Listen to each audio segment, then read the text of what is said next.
Take a deep breath and follow me on this guided chess meditation.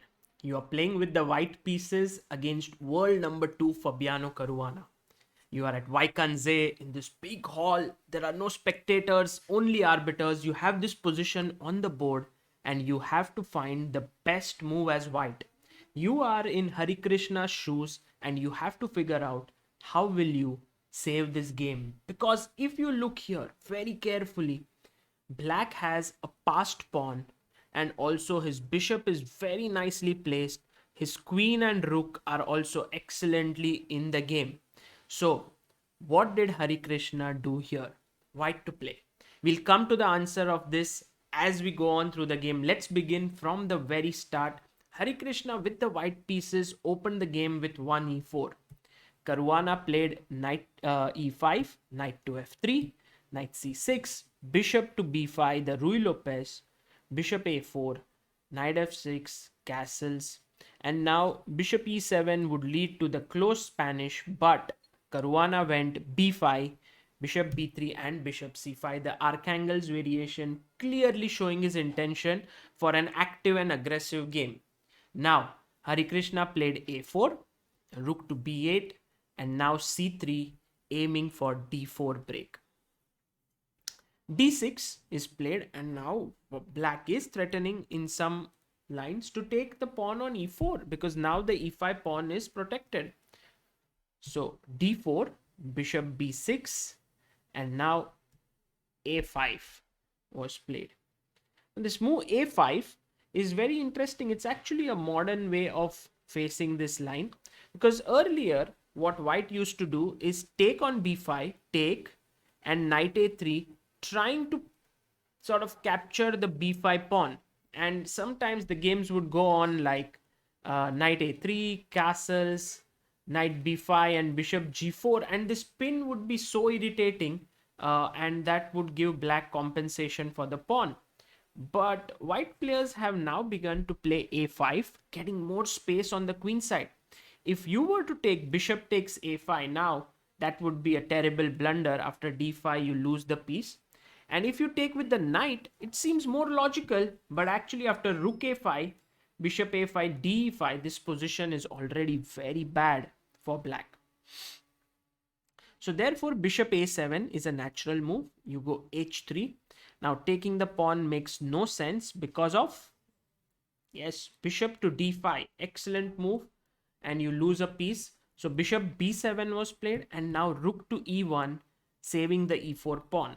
It's also quite possible that Hari Krishna was surprised by this opening. Otherwise, bishop e3 seems like more ambitious in this position. After knight e4, you go rook e1 with the idea of d5. And there's this game Ivan Saric versus Katerina Lagno that happened in Gibraltar 2019.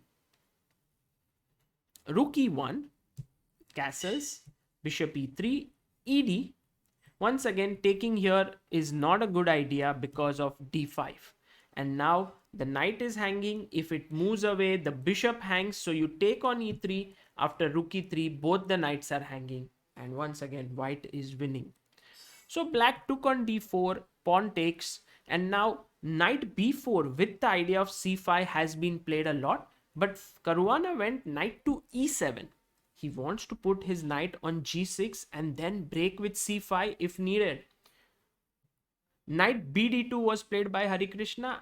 I think because Caruana was well prepared in this game, Hari did not go for the move e5. But this might well be the most ambitious way to play. Now, if you see e5, you are attacking the knight.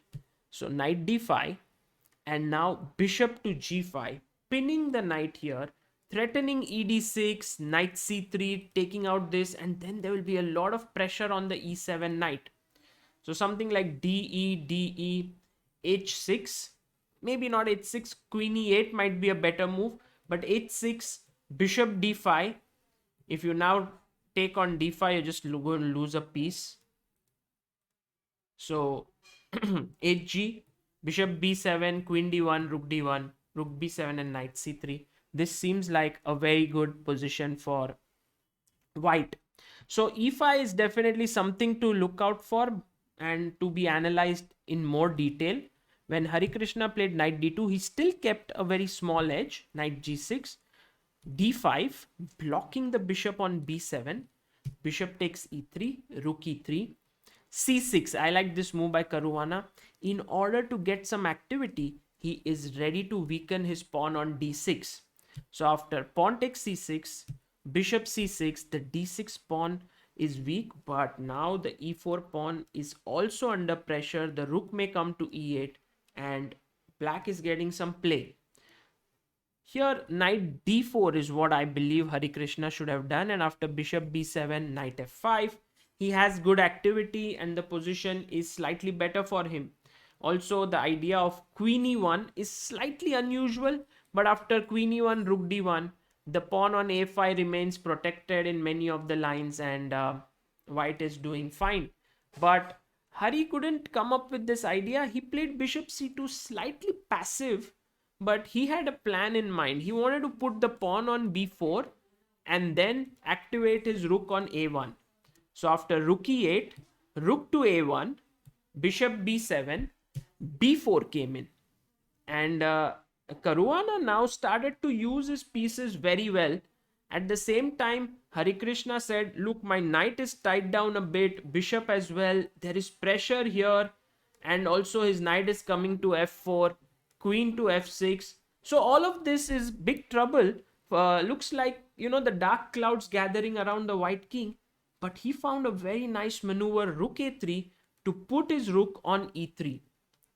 Knight f4, knight to f1 was played, queen f6, knight g3, and now after rook d8, maybe rook c8 was better, but I like how Caruana has managed to put some pressure on Harikrishna's position. However, Hari has remained very solid. Well, that's just the style of both the players. Knight e5, bishop b3 and g6. Now Harikrishna realized that knight e2 is a must in order to get rid of this knight on f4. But if he does that immediately, then he is struck by knight takes h3, gh3 and knight f3. It's not great. So therefore, he went first knight h2, moving his knight away, and now knight e2. But Caruana was very smart. He had seen that here knight c4 gives him a very, very good position. After Harikrishna took, pawn takes, exchanges happened on the board, but now the e4 pawn is hanging. You see, it's defended only twice. Black has 3 attacks in the position. And also d5 could be very powerful at the right moment. If you just now sit down and think a bit deeply as what should white do in order to defend this pawn, it's not so simple to come up with an idea, because look, f3 is very, very ugly and d5 immediately gives black a winning advantage. If you play queen d4, then after d5 once again there is a pin here and it doesn't really work. Knight f3 seems like an idea, but after rook e4, g3, this is the point. Yeah, the entire point of playing this is g3. Now if you go back queen f5, then knight d4 is very strong and you will win material, because the rook on e4 cannot be protected easily. There are a lot of tactics in the air, and so like queen e5, I can just take, and this pin is going to give me a lot of material. Maybe knight c6 just wins. So rook takes e3 is a very cool move, and I think Harikrishna might have seen this, because after queen takes, bishop takes, queen d2, take, and rook c8, the pawn on c4 is just going to queen. So these are little lines but very important. In fact, here if you found the move knight to f1, well done, absolutely amazing, because now the pawn is not hanging on e4. Now the g3 line works perfectly. Now rook takes, bishop takes, queen d4 works very well, because this is hanging, and after d5, f3, and white is winning. So knight f1 was the best, but Hari played queen c2, and this was so natural, because you are not just defending your pawn, you're also attacking c4. In came the move d5, and this I think came as a surprise, because after taking, black took, and I think Hari did not anticipate this move. He thought for a long time here. Fe3, he must have thought this is fine for me, but here black has a strong move. Queen g3, attacking the rook, not allowing e4. Next move, I'm taking this pawn either with the rook or the bishop, and the g2 point is very soft. For example, knight f3, rook d5, queen c4, rook d2, and black is winning. So Hari had to reluctantly take on e3 with his rook, and after bishop d5, he played knight to f3. And now we are coming close to the position that I asked at the start of the game, start of this video, bishop e6. I think Caruana here played a very natural move, but what he could have done here is he could have taken on f3, rook f3, and this is now a move which is very classy, queen b8. You are attacking the pawn on b4, which cannot be defended by the rook. Also, this queen cannot take the pawn because rook d1 is a checkmate. At the same time, queen a4 or queen c1, queen b1 defending b4, both run into rook d2. So if queen a4, there is rook d2. Also, if the queen goes to b1, there is still rook d2. It's a lot of pressure from black. So perhaps the only move is rook c3, and after queen takes b4, rook c4, queen a5. White is a pawn down, black has an extra pawn, but I think the compensation is not sufficient. Maybe it will end in a draw, but there is a lot of defensive work that white has to do here. So perhaps Caruana should have gone for this line.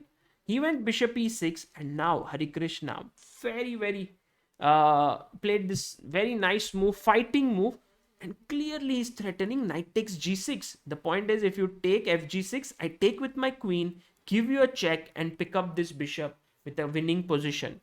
So here black had two good moves, I believe. One is to come back on d5, but then maybe Harikrishna would have repeated.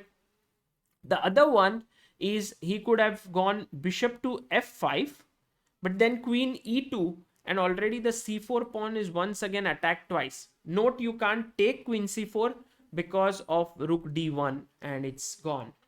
So therefore, the best move here, and not so easy to find, is rook d6. My point is that after take, pawn takes, queen takes, it seems like you are going to win this bishop, but after king f8, rook e6 is a blunder because of rook d1 checkmate. So that's why rook d6 was a computer-like defense, but Caruana felt that the best way is to go queen d4 now. And this is where I asked you to think. Now, his plan is to exchange the queens. After the queens are off the board, then this knight g6 idea loses its power. Also, rook b1 will start attacking the weakness on b4. So Hari here had mustered up a lot of courage, believed in his calculation, and still took the pawn on g6. Now, if you found this, excellent, guys. Of course, Caruana had not missed it. He gave a check on d1, queen d1, rook d1, king h2, and now still you can't take because rook e6 attacks. I mean, you've recovered your piece and attacks two pawns, so white is winning here. But the idea was to play c3 here. Deflect the rook which is attacking the bishop, and then now c2, c1, queen is coming up. So if white rushes to save the pawn with knight e2, then after rook e1, I'll just take the knight and make a queen. This is all that Caruana would have calculated, but here Harikrishna surprised his opponent by taking the pawn on c3. Excellent move, giving up a piece. But after rook c6, he now attacks the bishop, and there's no way to protect this pawn. After king f7, rook takes a6. White has three pawns here, and in fact, he cannot be worse here. So look how the tables have turned. Caruana quickly realized that he cannot play for a win. For example, rook b1, rook b6, bishop c4. Here Harikrishna can still play like king g3, but he can also go a6, and maybe after bishop a6, rook a6, rook b4, 3 versus 2 is a theoretical draw. So, but Caruana realized very quickly, and he played rook d2, attacking the pawn. Now Hari could have gone king g3, maybe, but he went king g1. check, check, and the game ended in a draw here. And Harikrishna had saved the half point and also maintained his lead in the tournament. If you look at this, here is the standings of the event. Harikrishna still number one, along with Carlson, Caruana, Giri, and Nils with 2.5 out of 4, and going very strong. He has a rating performance of 2832. Excellent. But more than that, he was under so much pressure in this game from Caruana. First, his opponent was better prepared in the opening, then put a lot of pressure on him, and yet he came out unscathed, which is a great, great result for Hari. This win also gave him an entry into the top 20 in classical ratings. He's now 20th in the world with a rating of 2737. So, big congratulations for Hari. He deserves it, and we hope that in the remaining 9 rounds in this tournament, he keeps moving up strength to strength. Best wishes. This is Sagar Shah signing off. Bye bye.